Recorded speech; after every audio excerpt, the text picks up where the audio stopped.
Part 2, Chapter 1, The Signature. Hugo sat trembling beside the mechanical man. Of course he recognised the drawing.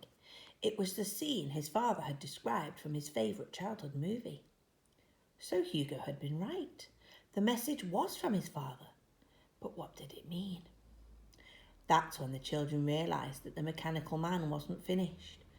It seemed to have stopped mid-line, as if it was pausing. Hugo watched as one more time the mechanical man dipped its pen into the ink.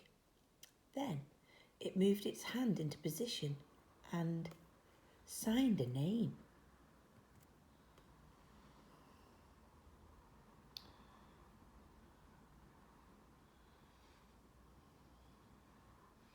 George Mealy's. "That's Papa George's name," said Isabel. She looked completely confused. "Why did your father's machine sign Papa George's name?" She looked at Hugo in wonder, but then her expression changed and she glared at him. "You lied to me. This isn't your father's machine." Hugo stared blankly ahead. This didn't make any sense at all. "Are you listening to me, Hugo? This is not your father's." Hugo looked up at her and wiped his eyes. "Yes, it is," he said quietly. "Then why did it sign Papa George's name? Why did my key fit into it?" "I don't know," he answered. "You are a liar," yelled Isabel. "You stole this machine from somewhere. You stole it from Papa George." "The notebook probably isn't even yours.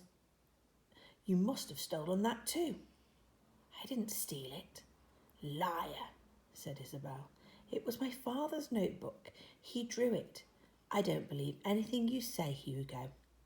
Isabel took her key from the mechanical man's back, put the necklace from which it dangled back around her neck, and grabbed the drawing from the little desk. "What are you doing?" Hugo said as he took hold of the paper in Isabel's hands. "Give that to me." "It has my godfather's name on it." "It's mine." The two of them struggled for the drawing, and it ripped completely in half. After a moment of stunned silence, Isabel took her half, got up, and started walking toward the door. Hugo quickly pocketed his half of the drawing and chased after Isabel, leaving the mechanical man in the middle of the room. "Where are you going?" Hugo yelled. "I'm going to ask Mama Jean what's going on. Stop following me." The children ran through the train station. It was late at night and the building was quiet. There was still a little time before the old man left the toy booth, so Isabel hurried home as fast as she could. "Go away, Hugo Cabret," she said to him, but he was right on her heels. Hugo knew he should have put the mechanical man back into its hiding place, and he should be checking the clocks, but there wasn't time now. As he followed Isabel out of the door, he prayed the station inspector had gone home for the night. The children ran down the dark streets of the neighbourhood and through the graveyard towards Isabel's apartment. Hugo called after her. "Where did you get the key? Tell me that at least." "No," said Isabel.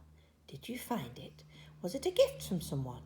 Hugo caught up with her and grabbed her shoulder, spinning her around to face him. They locked eyes. "Leave me alone." Isabel opened the door to her apartment building and pushed Hugo away. He reached for the edge of the door with one hand, trying to keep it open. "Let go," she said. She pushed as hard as she could and slammed the door, crushing Hugo's fingers. Hugo heard an awful crunch and screamed in pain. Isabel screamed too and opened the door. "What's going on down there?" shouted Isabel's godmother from the top of the steps. "You should have moved your hand," whispered Isabel. "Isabel, what's going on? Who's with you?" Isabel tried to push Hugo away, but seeing him cradling his hand under his arm, she shook her head and let him come upstairs.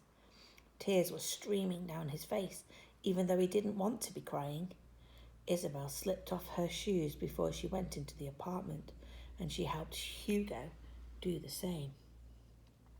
"No shoes in the apartment," she whispered, "and don't mention the mechanical man or the key," she added. "I'll ask her later by myself." Isabel's godmother clutched a silver brooch at her neck and said, Who is this?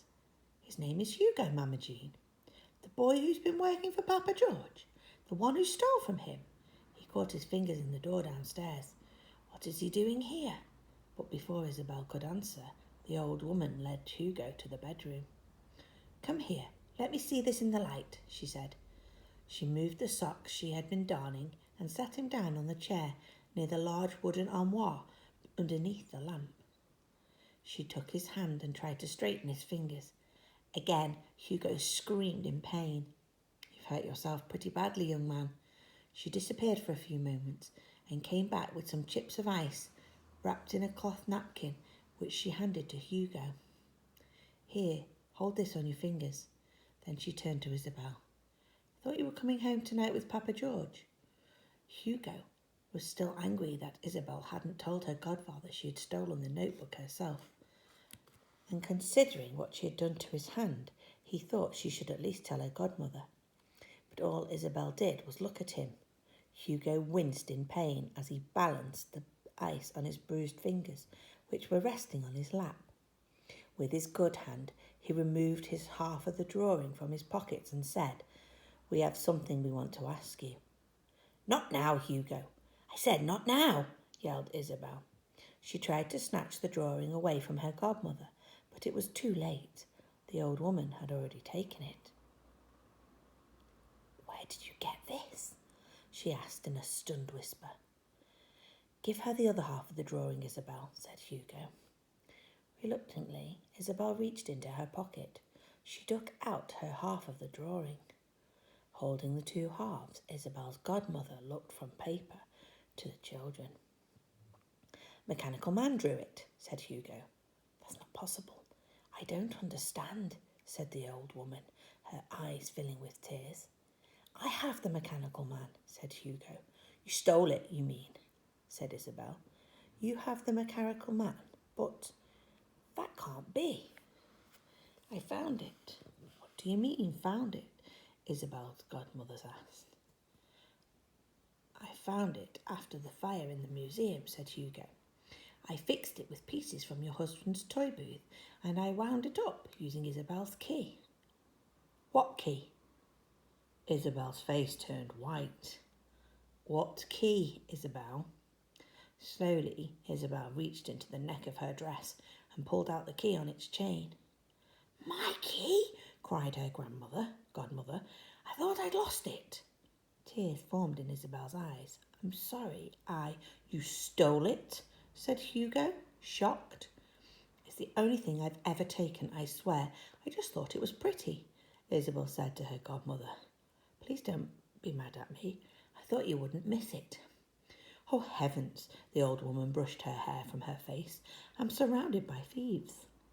She collected herself, wiped her eyes, and put down the two halves of the drawing. Hugo quickly snatched them up. A change came over the old woman as she straightened her dress and said, Take that drawing away. We can't dredge up the past now.